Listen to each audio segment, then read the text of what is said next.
तो hello guys, मेरा नाम है गौतम और आज में हम डिस्कस करेंगे कि रेलवे में वो ग्रुप डी हो, एनटीपीसी हो या आरआरबी जेई हो, जो कुछ भी उसमें मेडिकल टेस्ट क्या होता है।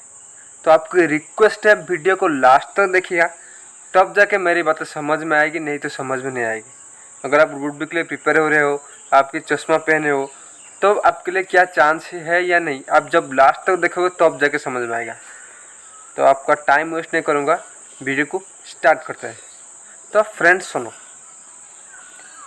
जो रेलवे का मेडिकल है वो आर्मी के मेडिकल से पूरी तरह से अलग है और एसएससी जीडी के मेडिकल से पूरी तरह से अलग है। क्यों बता रहा हूँ, मेरी बात को सुनो। अगर आप आर्मी के लिए प्रिपेयर हो रहे हो तो आपका हाइड्रोसिल ठीक होना चाहिए, पाइल्स का प्रॉब्लम नहीं होना चाहिए, आई साइड 6/6 होना चाहिए, मतलब मैक्सिमम चीज़ें आपका परफेक्ट होना चाहिए, तब जाके आर्मी में स्पेशली जीडी में सिलेक्ट हो सकते हो। लेकिन टेक्निकल और क्लरिकल में आपको, अगर आप 6/6 नहीं हो, 6/9 हो और 6/18 हो, तब भी आप सिलेक्ट हो सकते हो। ये गई आर्मी, मतलब जो भी आर्मी में सिलेक्शन है। लेकिन अभी बताता हूँ रेलवे के बारे में।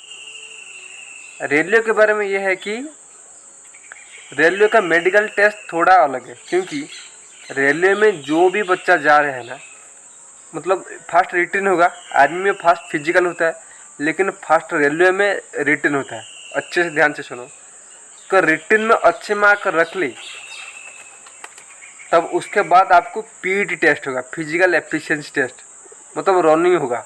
ओके, उसके बाद आपका क्या होगा, उसी अगर आप 2 टेस्ट क्वालिफाई कर लिए तो आपके लिए बहुत बड़ा चांस है, आप रेलवे में ज्वाइन कर सकते हो। उसके बाद लास्ट में आती है मेडिकल टेस्ट। ओके, तो इसमें मेडिकल जो इम्पोर्टेंट बात है कि मेडिकल में क्या क्या बहुत ज़्यादा चेक होती है, आपको सुनाता हूँ।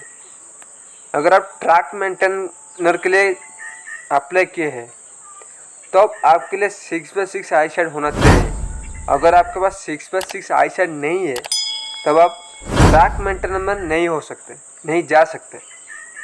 और जितने भी रेलवे ट्रैक मेंटेनर है, और एक बात एएलपी जो लोको पायलट है, उसमें अगर आपके 6/6 आई साइड नहीं है तो आप नहीं जा सकते, डायरेक्ट बोल रहा हूँ।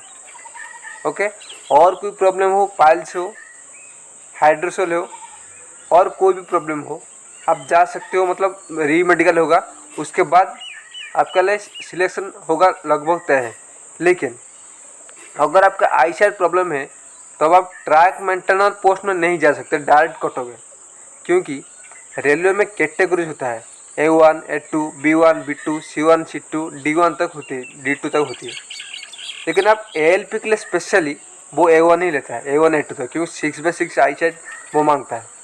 लेकिन अगर आप कोई भी पोस्ट के लिए अप्लाई किए हो, ओके, और आपका आई साइड, स्पेशली रेलवे में देखता है आई साइड A2 है और B1 C2 आपका कैटेगरी मेडिकल कैटेगरी है, तो आपका जो ट्रैक मेंटेनर पोस्ट छोड़ के अगर आप अच्छे मार्क, अच्छे सिलेक्शन रखे हो और पीईटी में क्वालिफाइड हो तो आपका सिलेक्शन हो जाएगा। और कोई ऑफिशियल पोस्ट में, जैसे वर्कशॉप, मेडिकल असिस्टेंट, इसी तरह के पोस्ट में आपका सिलेक्शन हो जाएगा। लेकिन अगर आप फास्ट प्रिपरेशन, अगर आपका लक्ष्य है कि ट्रैक मेंटेनर में जाना है तो आपका आई साइड 6/6 होगा, तब जाके जा पाओगे। यह बात ध्यान से सुनो। हो गया मेरी बात। अब कुछ इम्पोर्टेंट बातें आपको बताना चाहूँगा। अगर आप बहुत ज़्यादा सोच रहे हो कि हाइट क्या होगा, फिजिकल बॉडी होगा नहीं, छाती होगा या नहीं, तो ये इतना बातें इम्पोर्टेंट नहीं रखता रेलवे में स्पेशली। ओके, और एक बात बता दूँ, colour blindness, specially colour blindness railway में दिखता है। जो भी ट्रैक मेंटेनर, उनको कलर ब्लाइंडनेस अगर थोड़ी है, उनको जॉब नहीं देती, डायरेक्ट काट देते हैं। क्योंकि रेलवे में फास्ट होता है विजन टेस्ट, उसके बाद जो टेस्ट होता है colour blind test, distance, near distance, far distance, ये सब है, सब कुछ। और थोड़ा जो लेटर वो रोटेट होकर लिखा जाता है, वो सब कुछ आपका फास्ट टेस्ट होता है। बाद में और जो बातें होती हैं। ओके,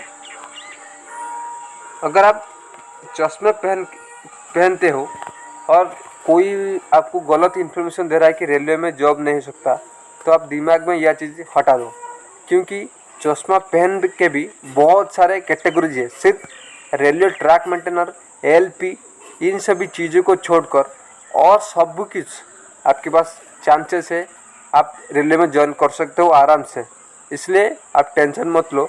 अगर आप आई साइड वीक भी है ना, तब आप ऑफिसर लेवल के पोस्ट भी बैठ सकते हो और रेलवे में अच्छा जॉब ले सकते हो। ओके, सिर्फ ट्रैक मेंटेनर एएलपी को छोड़कर। तो मुझे आशा है आपका डाउट क्लियर हो चुका होगा। अगर फिर भी कोई डाउट है मुझे कमेंट सेक्शन में कमेंट कीजिए। ओके, तो फ्रेंड्स मिलते हैं नेक्स्ट वीडियो में। तब तक के लिए खुश रहिए और लाइफ को एंजॉय करते रहिए। Thanks a lot, keep smiling. Okay, thanks a lot.